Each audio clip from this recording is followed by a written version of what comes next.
नमस्कार, स्वागत है आपका रिपब्लिक बिहार के डिजिटल प्लेटफॉर्म पे और मैं हूं सोनू। और इस वक्त हम हाजिर हैं बिहार के कुछ तमाम बड़ी खबरों के साथ। बिहार चुनाव से संबंधित एक बड़ी विश्लेषण को लेकर हम इस समय उपस्थित हैं अपने दर्शकों के बीच। बिहार विधानसभा में राजनीति की बिसात बीत चुकी है। तमाम दलों ने अपने अपने तरीक़ों से प्रचार प्रसार शुरू कर दिया है। टिकट का वितरण भी शुरू हो चुका है, सिंबल मिलना भी शुरू हो चुका है। लेकिन कहीं ना कहीं अगर बात करें हम इस समय बिहार चुनाव की, तो एक सप्ताह के उठापटक के बीच ये माना जा रहा था कि इस बार दो मजबूत गठबंधनों के बीच सीधी लड़ाई होगी। लेकिन लोजपा के मैदान में आ जाने से कहीं ना कहीं ये लड़ाई बहुत ज़बरदस्त दिलचस्प बन चुकी है। क्योंकि जिस प्रकार से पिछले 1-1.5 महीने में लोजपा ने जो लगातार हमले किए हैं नीतीश कुमार पे, और अंतोगत्वा लोजपा का जो टॉप मैनेजमेंट है, जो उनके आला नेता हैं, उन्होंने ये फैसला किया कि वो एनडीए से अलग होकर चुनाव लड़ेगी। तो ये कहीं ना कहीं जदयू के लिए एक बहुत बड़ी चिंता का सबब है। और अगर इसमें हम आगे की बात करें तो जदयू 122 सीटों पे चुनाव लड़ रही है। और अगर खासकर जदयू के सीटों की हम बात करें तो वहाँ पे लड़ाई जो है त्रिकोणात्मक होने की उम्मीद है। क्योंकि लोजपा ने साफ कर दिया है कि वह जदयू के खिलाफ तमाम अपने उम्मीदवारों को मैदान में उतारेगी। अगर उसके इतर हम बात करें तो बिहार में उपेंद्र कुशवाहा, असदुद्दीन ओवैसी, पप्पू यादव जैसे तमाम लोग जो हैं वो कहीं ना कहीं बिहार चुनाव को और भी दिलचस्प बनाने में लगे हुए हैं और इन महागठबंधनों का खेल बिगाड़ने में लगे हुए हैं। बिहार की राजनीति पर पैनी नज़र रखने वाले लोगों का मानना है कि बिहार में इस तरह का परिदृश्य जो है 1995 में बना था। ये हमारे आंकड़े ऐसे बता रहे हैं। बहुत सारे गठबंधन जो थे वो लालू प्रसाद के खिलाफ बने थे, लेकिन इन तमाम गठबंधनों के बावजूद 1995 के विधानसभा चुनाव में लालू प्रसाद को जो मैंडेट मिला, उनकी जो सीटें बढ़ी, वो मैंडेट शायद ही कभी लालू प्रसाद को नसीब हुआ। ये सबसे बड़ी बात थी। और उसके बाद अगर हम बात करें एनडीए गठबंधन की बात करें तो वोट का आंकड़ा यह कहता है कि अगर 2010 को ये चुनाव अगर अपने आप में पुनरावृत्ति करता है, उसको अगर दोहराता है, तो इसमें कहीं से कोई अतिशयोक्ति नहीं होगी। हमारे पास पूरे डिटेल्स हैं, हमारे पास पूरे आंकड़े हैं, हम आंकड़े के हिसाब से बात कर रहे हैं। 2010 के विधानसभा चुनाव और 2020 के विधानसभा चुनाव में बहुत फर्क है। ये साफ साफ इस बार दिख रहा है।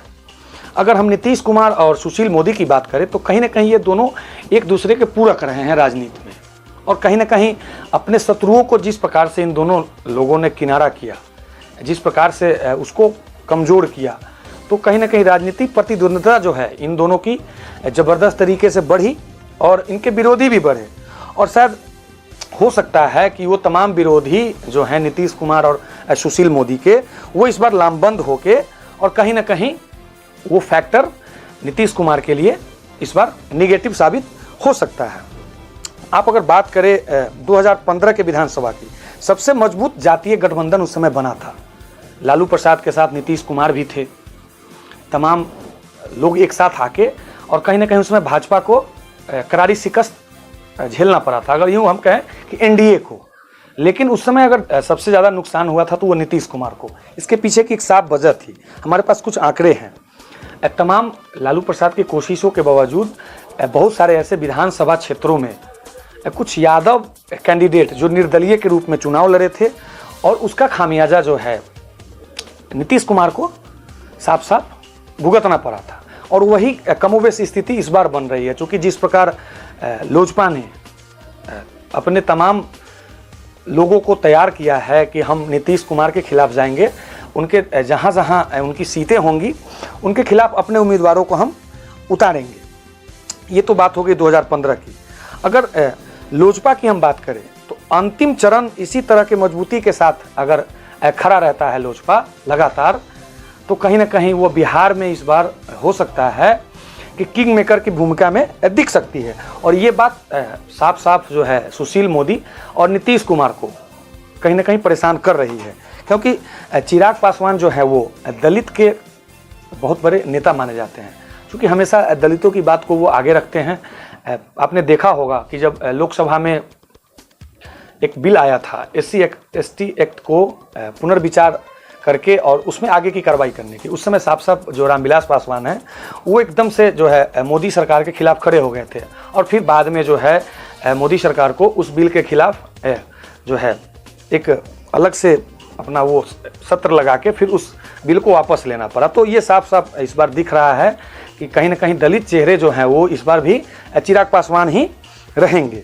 अगर हम बात करें अब भाजपा के बड़े नेताओं की, तो वो भी इस बार जो है लोजपा के संपर्क में हैं, क्योंकि जिस प्रकार से नया नया गठबंधन बना है और कुछ गठबंधन टूटे भी हैं, तो पूरी बिहार की जो राजनीति है वो इस समय अपने चरम पे है। आपने पिछले दिनों देखा होगा जिस प्रकार से वीआईपी पार्टी के राष्ट्रीय अध्यक्ष मुकेश सहनी महागठबंधन छोड़ के आते हैं, चिराग पासवान एनडीए से नाता तोड़ के आते हैं। हालांकि मुकेश सहनी की वापसी एनडीए में हो गई है और मुकेश सहनी की एनडीए में वापसी होना जो है कुछ ऐसे नेताओं के लिए जो है परेशानी का सबब बन चुका है, क्योंकि जिस प्रकार से नीतीश कुमार ने हमको अपने कोटे से 6-7 सीटें दी हैं, तो ऐसा माना जा रहा है कि जो वीआईपी के जो राष्ट्रीय अध्यक्ष मुकेश सहनी हैं उनको भी 6-7 सीटें मिलने की उम्मीदें हैं और वो सीटें जो है भाजपा को अपने कोटे से देनी होगी। लेकिन जो ये तमाम तरह के गठबंधन जो बने हैं और उसके बाद जैसे टूटे हैं ये गठबंधन, तो बहुत सारे उम्मीदवारों के उम्मीदों पे जो है पानी फिरता हुआ दिख रहा है और ऐसा हुआ भी है।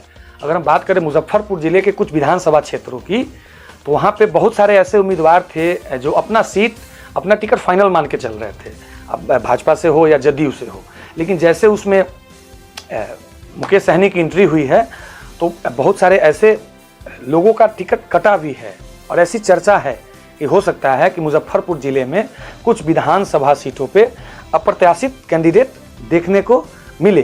तो ये तमाम तरह की परिस्थितियां इस बार बिहार में बनी हुई हैं। हालांकि इस बार जो है सबसे अहम अगर रोल हो सकता है तो शायद वो चिराग पासवान का हो सकता है, क्योंकि उनकी राजनीति जो है वो बड़े बड़े जर्नलिस्ट को, बड़े बड़े राजनीतिज्ञों को कहीं ना कहीं सकते में डालने वाला हुआ है उनका ये डिसीजन। हालांकि कल एक खबर ऐसी आई कि भाजपा ने साफ साफ उनको कह दिया है कि आप अपने प्रचार में प्रधानमंत्री नरेंद्र मोदी का इस्तेमाल नहीं करेंगे, उनके फेस को आगे नहीं करेंगे।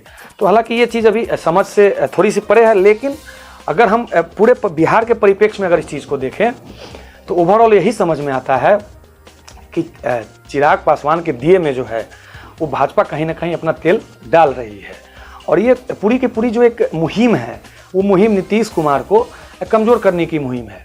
आप अगर पूरे राजनीति को समझें तो शायद नीतीश कुमार पिछले दिनों के मुकाबले कमज़ोर हुए हैं और ऐसा मानना है कुछ राजनीतिक विश्लेषकों का कि अगर नीतीश कुमार बिहार में कमज़ोर होते हैं तो इसका जो माइलेज है वो कहीं ना कहीं भाजपा को मिलेगा और इसका माइलेज कहीं ना कहीं चिराग पासवान को मिलेगा।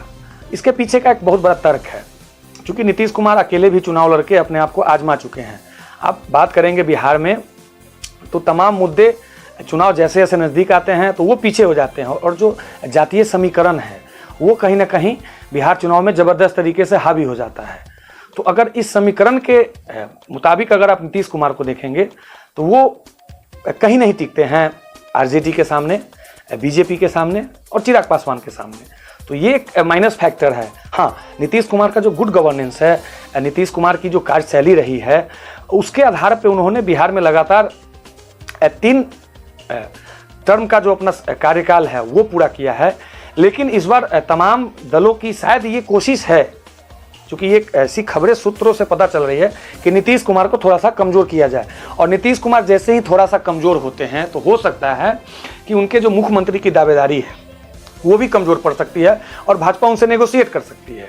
जिस प्रकार से महाराष्ट्र में शिवसेना के साथ जो उनका नेगोशिएशन था 2.5 साल का मुख्यमंत्री, वो चीज़ इस बार बिहार विधानसभा चुनाव के बाद अगर नीतीश कुमार की वापसी होती है और थोड़ा कमज़ोर होते हैं, सीटें अगर उनके घट के अगर 100 के नीचे आती हैं तो ये चीज़ भी देखने को बिहार में इस बार मिल सकता है। भाजपा उनसे नेगोशिएट करेगी कि भाई 2.5 साल आपका मुख्यमंत्री, 2.5 साल मेरा मुख्यमंत्री। ये चीज़ भी बिहार के चुनाव में देखने को मिलेगा। तो इन तमाम खबरों के लिए आप लगातार बने रहिए रिपब्लिक बिहार के साथ। हमारी इस खबर को अगर आप यूट्यूब पर देख रहे हैं तो उसको सब्सक्राइब करना ना भूलें। आप अगर फेसबुक पर देख रहे हैं तो उसको लाइक और शेयर करना ना भूलें।